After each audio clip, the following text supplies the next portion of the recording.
আমরা আশাবাদী ইনশাআল্লাহ বিজয় আমাদেরই হবে ইনশাআল্লাহ।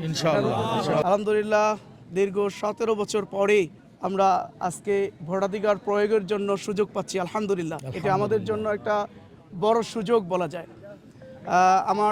আমি ঠাকুরগাঁর 1 আসনের একজন প্রার্থী হিসেবে 11 দল মনোনীত একজন প্রার্থী হিসেবে আমার সেন্টার ছিল, ভোট সেন্টার ছিল এই আদর্শ স্কুল।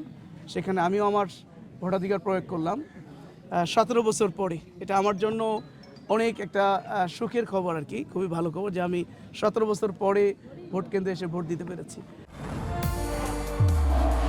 নির্মাণে নাম্বার 1 শাহ সিমেন্ট। আলহামদুলিল্লাহ আমরা চাই যেহেতু অনেক বছর পরে একটা ভোট হচ্ছে, এই ভোটটা যেন সুষ্ঠু হয়, নির্বিঘ্ন হয় এবং এই ভোট নিয়ে কেউ যেন কোনো প্রশ্ন করতে না পারে।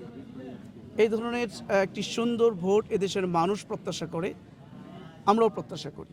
আশা করছি এই নির্বাচনের সাথে সংশ্লিষ্ট সকল প্রশাসনের ব্যক্তিবর্গ এই নির্বাচনটাকে সুষ্ঠু করার জন্য, সুন্দর করার জন্য, নিরপেক্ষ করার জন্য তারা ভূমিকা রাখছেন এবং রেখে যাবেন ইনশাআল্লাহ। ইনশাআল্লাহ। তো সবাইকে ধন্যবাদ। তো আশাবাদী, এটা তো আর কেবলমাত্র শুরু হলো। আমরা আশাবাদী, দীর্ঘ সময় নিয়ে মানুষের মাঝে যেহেতু গিয়েছি, তাদের অফুরন্ত ভালোবাসা পেয়েছি।